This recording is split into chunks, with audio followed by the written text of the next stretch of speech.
Also want a piece of French toast. We just doing one day? Just one piece of French toast.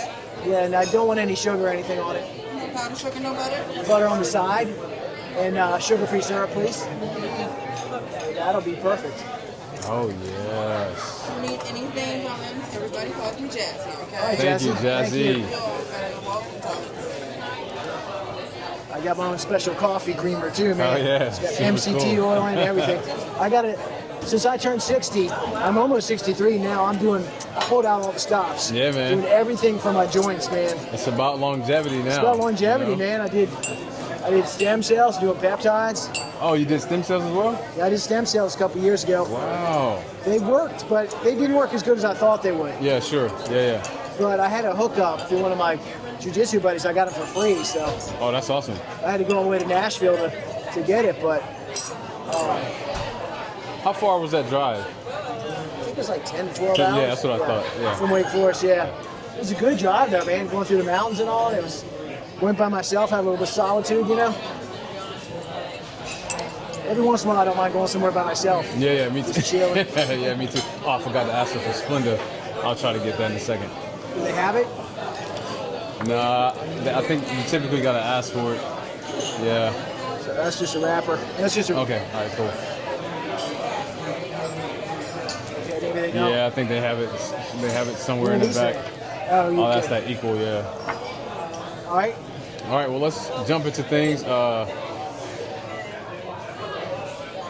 There's so much I want to say, and I'll start off by kind of introducing you, right? Letting people get to know who you are. Right.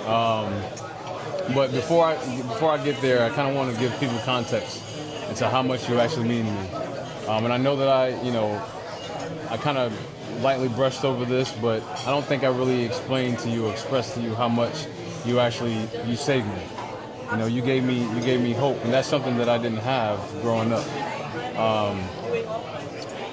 The very first time that I actually got out of the hood was at the 4-H program that you were a part of. Yeah, the Rocket Club. The Rocket Club, exactly. Yeah. And for a kid like me, so I was always left. In my family, like they would take my brothers, they would take my sisters, they would always take them places, but they would never take me, and I never understood why I was isolated. And in that isolation, it just caused me to have a lot of self-doubt.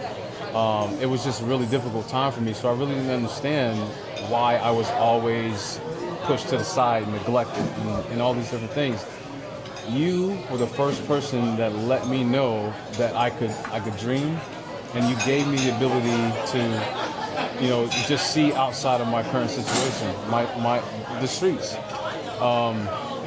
And you took us to Charlotte to see the Charlotte Hornets game. Yeah, I remember that. And my first time I met Muggsy Bogues Yeah. at the YMCA or whatever it is. I really didn't know his celebrity. Yeah. And I wasn't as into basketball as I wanted to be because, money, finances, all these different things, but I was playing, pickup basketball. But that experience alone, it essentially saved my life. You gave me the ability to hope, and I saw outside of my current situation. And you were the only person that gave me that sense of security. So I wanted to say thank you. I wanted to say truly thank you for that. You were one of the people who helped me see that life is bigger than Williamston, North Carolina. No, but I wanted to tell you thank you for saying that, because that means so much to me, because I worked over 30 years in law enforcement. It can be such a thankless career, but I always look back on my time with the public housing program. I'm like, that was really by far the best thing I did. Yeah. And the thing that I remember, good experiences, and I remember you vividly. Yeah. From when you were 10 years old. And that, speaking of that Charlotte trip, I remember we had a blast on Yeah, that we trip. had a good. It was We stayed amazing. in that some kind of Y or something. We stayed up all night. Yeah, Remember that? yeah, yes I do. For some reason, we had access to bacon. Yeah. We had like 100 pounds of Yeah. bacon. We It ate was that all awesome. night, It and was we had awesome. fun on the bus. And we went to a I think it was a Black History Museum. Yeah. We did a lot. We packed a lot into that weekend, and I just remember you just being a really smart kid that was just so interested in everything, and I thought about you all these years, and it's you've helped me as much as I've helped you. Yeah. Because the struggles of the career in law enforcement, and I regretted leaving that position. I did it for a few years, but I think at the time I was making like $18,000 or something. Yeah. And the atmosphere of the department I was working was not supportive. Sure. Because I knew community policing was the Thanks, way. Dazzy. Community policing was the way to go. I knew it. Sure. But a lot of the old timers there and some of the administration are like, why are you doing this? You should just be locking people up. And even though it was a grant, Sure. Yeah. it was when Bill Clinton became president. The first time he put 50,000 officers on the street. I was one of those officers. That's where that money was coming from. Right. And then when he got reelected, or a couple years later, he put another 50,000. That's where Chris Waters came from. Sure. Yeah. So we were being paid by the feds, but that money can run out. You don't know if it's going to keep coming, so your job is uncertain Right. without support. So it was a great experience overall. And you think about all the things that you were facing as a Williamston PD from a financial perspective. Yeah. For you to give that program so much attention, it's a testament to your character. Well, thank you. And I mean, it's really an amazing thing, because while you're in it, while you're going through things, and this is part of the conversation, while you're actually actively going through hardships, you don't see the impact that it's having on people. Right. So, and you mentioned this, and we'll kind of dive into this a little bit more. We have been we've been 20 plus years removed, Right. Yeah. and we're coming back, in this space where I'm actually able to tell you how much of an impact you had on my life. So, and I really do believe that my goal in life is to help people the way that you've helped me. Well, Melvin, you're going to make me cry Yeah, on first man. watch. It's okay. It's It's my okay. favorite restaurant. That just does my heart so much good to hear that, and I just feel like everything was worth it. All the ups and downs, and I always thought the world of you, and there were a lot of good kids down there, but you were the one who stood out the most because you were so interested. You were interested in law enforcement. Yeah. And you just loved to talk, and when I left that position, I felt so bad, and I was like, well, I'll still come down there and check on the kids. And I was so busy with that probation job that I hardly ever got down there. Sure. And But the club did continue. The Rocket Club did. Oh yeah. I did hear that they had some longevity to it. So from a perspective of thinking that you have to apologize for leaving, this concept resonates with me the most. It doesn't matter the length of time, it matters the impact that you have. And I think that that's really how I see this entire thing. Is like, you could have stayed for 10 years and still had the same exact impact. Right. You could have stayed for a year and had just as equal impact. So I appreciate that. Thank you. And I don't know if I got a chance to do this, and I'm so sorry, but his name is Jim Pfeiffer. And again, he's he was a local PD in Williamston, North Carolina. Again, there was a 4-H program that I was a part of that they came and help any inner city kids just have activities to do, understand law enforcement, help out with classes and all these different things. So, and again, the very first time that I was able to get out of Williamston, North Carolina was because of him. Now I was curious, where did that funding come from? Because we didn't have to pay for anything, Right, yeah. Yeah, it was a federal program. It was a good program. Yeah. And we still did law enforcement, because one thing we found out when we went down to the public housing areas, a lot of the people causing trouble down there didn't actually live down there. They were coming in there and raising hell. Yeah. So what we would do was we would spend time with the kids during the day. At night we would go out and do enforcement. If people come around there, causing trouble, we would arrest them and we would ban them from the public housing. Yeah. And then if they came back, we'd arrest them for trespassing. And it really reduced crime by a significant amount. But I'm not saying I was the greatest officer, but some other people came in and replaced me, and they were good. And then when you make a copy off of a copy, it's never quite as good. So it kind of went down, and then the money ran out, and now things down there are not good all these years later. I know, because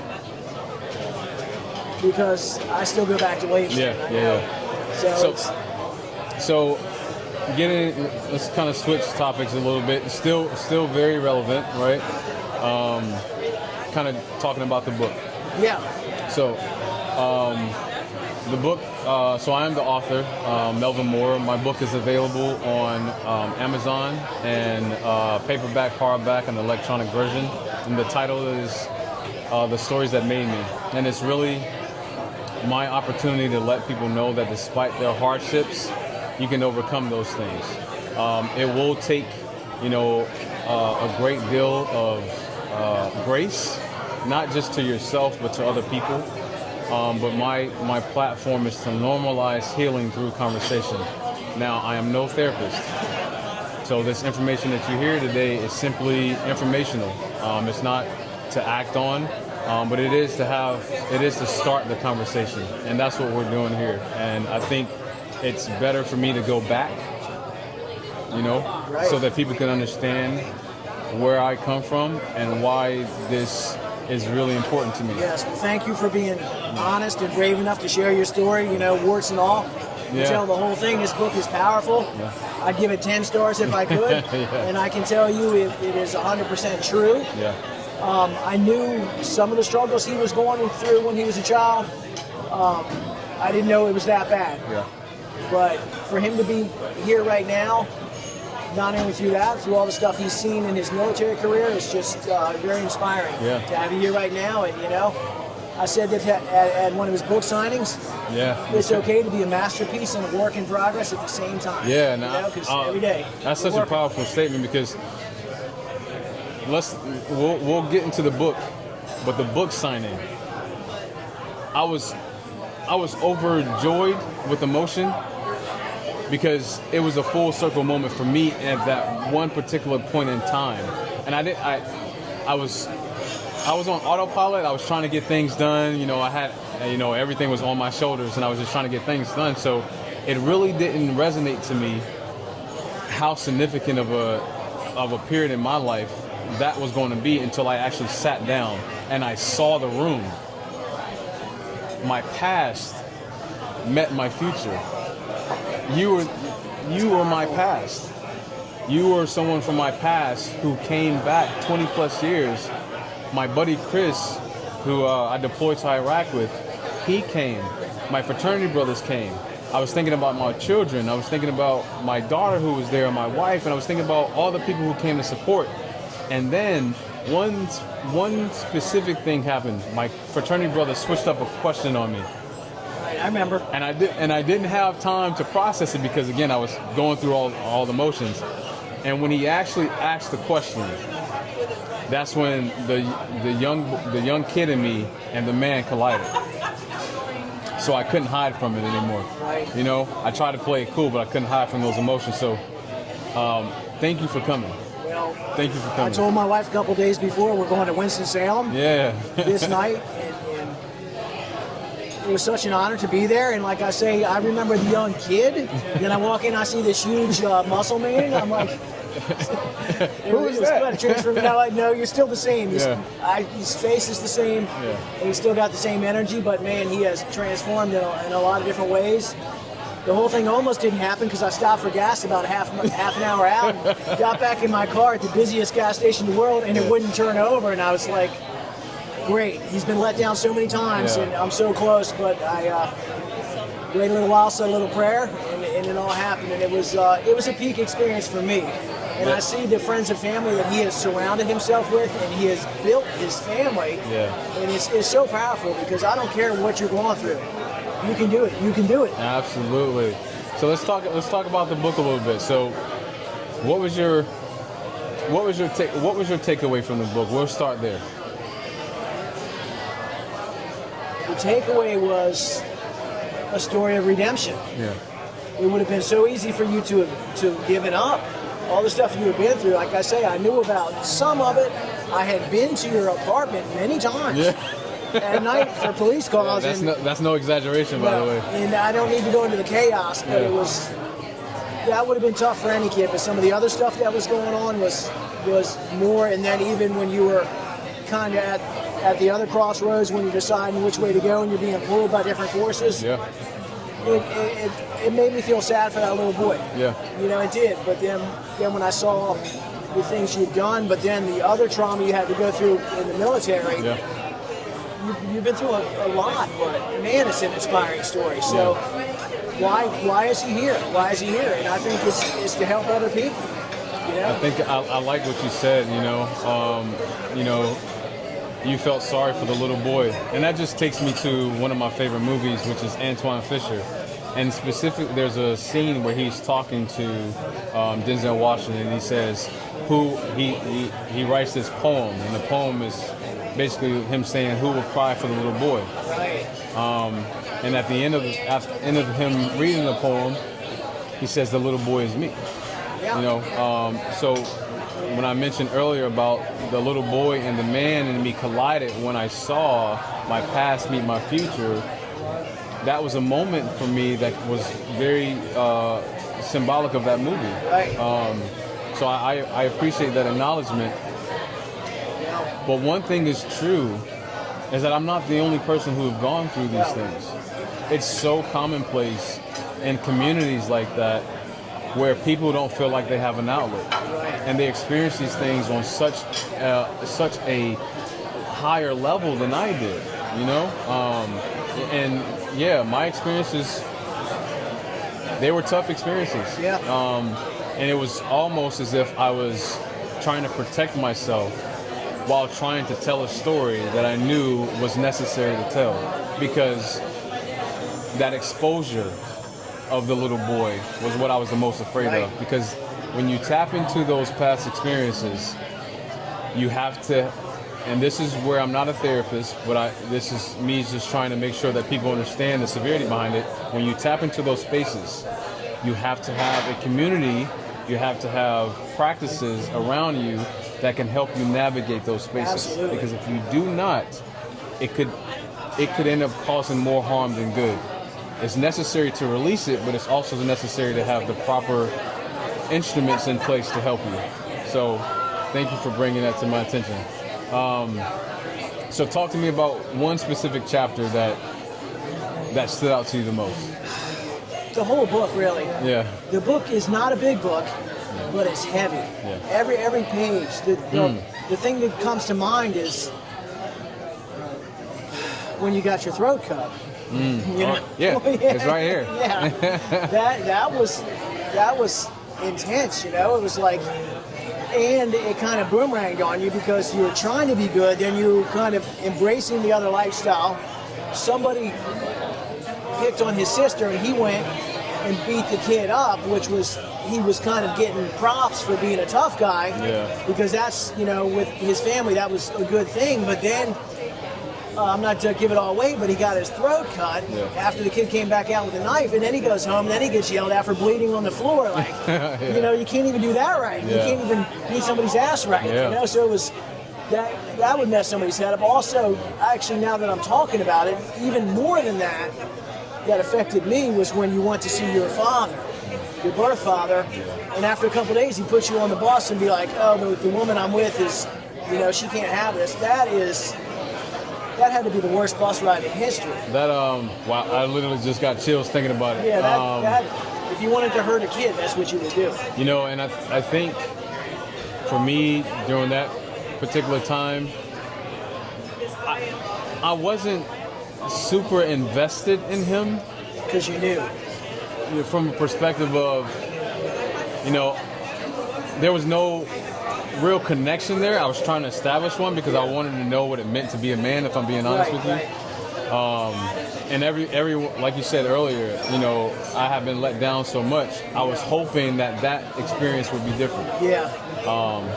And when I get there, I'm like, I'm on edge, but I'm also trying to relax at the same time. So I didn't know how to wear both hats. So I was like, you know what? Let me just relax. And he was showing me a different way of life from a male's perspective. But then, to your point, the third day he was like, you know, he had to send me home because the lady that he was dating thought I was taking up too much of his time. And everything that I had heard from everyone intensified when he said that, and I imploded. I imploded and exploded, and I punched the glass of the car that we were detailing, and that was the first time that I've ever met him that I can remember, and the last time that I ever saw him. But I take away from that experience, he gave me something though. He gave me movies, you know? Okay. That was the first time that I ever been to the movie theater because he took me there. And I could see myself on the screen. I envisioned I was the person in the screen. It was larger than life. And I was like, you know what? I want to do that. You know, I want to be the person who's telling these stories. I want to be the person who's on the screen and who could depict a character and all these different things. So, but in order for me to get there, to have that dream, I had to go through that negative experience. So it may not necessarily been me meeting him. It was me being exposed to theater was the reason why I met him. Oh, wow. You know? So to that point, it's not easy for me to do, but I try to adopt this philosophy to try to find a silver lining in those moments, you know, no matter how difficult they are. Yeah, it's still a lot to think about that little boy, you know. And what I try to do now that I'm older, I try to think of everyone as a child. Yeah. You know, somebody cusses you out, flips you out, road rage or whatever. I'm just realizing he's just having a bad day. He's just a kid. Or, Right. You know what I mean? Or why people? Right. He might be 60 years old, and I think he's just a kid. Right. Why do people do the things they do? That is yes. Are some people trying to be the popular person in high school when they're grown? Or were they neglected? They trying to get attention? I have French toast. All right. Yes, thank you. Thank you. How you doing? You waited on us last time. Me and my other friend. Yeah. Well, it's me and my other friend. Oh, Yeah. nice. This is my old time friend, Mel. Yes. Over 20 years. More than that. Yeah. Has been. Yeah. 10, 30. Yeah. 30. Oh, yeah. 30 years. Yeah. Yeah. What's the trick to like just, you know, We reconnected. reconnect? Yeah. I went off to the military and We were did from other the same things in small life. town, Yeah. This is so nice. Yeah. You guys enjoy it. Thank you. Good seeing you too. She's nice. Yeah, I love moments like that. You Yeah. know? Yeah, but to your point. I started reminiscing with her. I forgot. Yeah. I think about people as being kids because everybody's got unresolved trauma. Even they could grow up in a really nice neighborhood and everything. Everybody's fighting a battle. Yeah. Every single person. So I try not to be too judgmental. Yeah. You know? I thought about that too, you know, like I love the fact that you mentioned everybody's fighting a battle. You never know what someone is going through unless you decide to have a conversation with them. Right. Because people wear their trauma very well. Right. You know, you can, like, you know, metaphorically speaking, you can wear a face and no one knows that you're going through things. Right. And that's again why I feel like I have to do what I'm doing is to normalize healing through these conversations. Right. It's a buddy of mine got sent off to military school when he was a kid because he was so bad. Oh yeah. And he told me that, you know, a lot of rich kids are in there. He's like, they got their own problems, you know? Thank you so much. Yeah, because, you know, even, you know, some of the most miserable people in the world are movie stars, kids. You know, so is it abundance? I don't know what it is, but everybody. I'm passing the syrup and the Cholula. Would you want syrup in the what? That hot sauce. Oh, the Cholula. Yeah. Thank you. Oh, I'm a hot sauce fanatic. Yeah. Man. And I'm coming back. Yeah, I got all different types. Okay. Cool. Yeah, but a lot of, you know, you're absolutely right. Are we going to pause and eat, or are we going to keep rolling? Oh, we're just going to keep rolling. All right. Let the good times Excuse roll. my table manners. She double toasted my muffin too. Perfect. Oh, cool. Yeah, but it's you know, it's an interesting thing, and I can't say it enough. You know, thank you a Thank you, 1,000 Mel. times. It was such a great experience Yeah. seeing you, and when I saw your face when you walked in. Yeah. Just saying, you look the same. You're just so much bigger. Shut up. Yeah, that's the military for you. And Yeah. and I wanted to talk about that too. How the military actually helped me with discipline, with sacrifice, commitment, honor. Yes, ma'am. Doing great. Yeah, thank you. You did perfect. And it helped me to see that I could be a part of something that was bigger than myself. Right. And I thrived in it because, like, listening and paying attention and following orders, it was commonplace for me because that's kind of how, my mom operated, Yeah. But what it gave me was something far greater than my imagination. Like, I learned how to do things that I never thought that I was capable of doing. I went places that I never thought I would go. Being able to have food and clean clothes, to you that was huge. for you it's yeah. like paradise. For other people, they're like in boot camp, like, Right. hanging on by a thread. You're like, this is so easy. Oh, this is all I gotta wear? Yeah. You're gonna feed me? Yeah. Oh man, come on. Sleep without chaos. Exactly. Without a card game going on. But so one of the chapters that I wanted to talk about was the passing of my mom. This is a place for me that it was a very difficult experience, and one that I really didn't know how difficult it was until I went back and I read the book. Because as I'm writing, I'm like immersed in the experience, so I'm just writing the words as they come to me. And I'm kind of reliving the experience. But when I got to the chapter about my mother, death comes in threes, but there was actually four for me. One thing that I want to make sure that everyone understands is that, I had to see my mother as a human. We oftentimes put our parents on these pedestals and we Right, don't totally. see the human aspect of them, right? Totally. They went through things as well. Yeah. And for my mom, I'm pretty sure she had an extremely traumatic upbringing. But she was navigating a lot of these spaces by herself, so it had to be very exhausting, and it had to just, take a toll of her mentally and physically. But for me, when I was able to see that, I was able to give her grace for the things that was done to me. Now, I can't say for sure if I excuse it, but I can say for sure that I understand it and I have given her grace because of it. That will go a long way Yeah. towards helping you heal, because every kid wants to love his mother. Right. No matter what. And like you said, people are trying to navigate through life, and you're a father now. Yeah. So dad guilt is real, man. Yeah. You want to be perfect. I still reflect back on things from when my kids were little that I could have done this better and done this better. Then I have to forgive myself because I did the best I could at the time with what I knew. Absolutely. And it's tough. Yeah. So hopefully I'm very close to my kids, but hopefully they'll see that I'm just a guy. Yeah. You know. Yeah, and that's really the mentality that we have to have, especially when we're going back and trying to heal those things that we went through.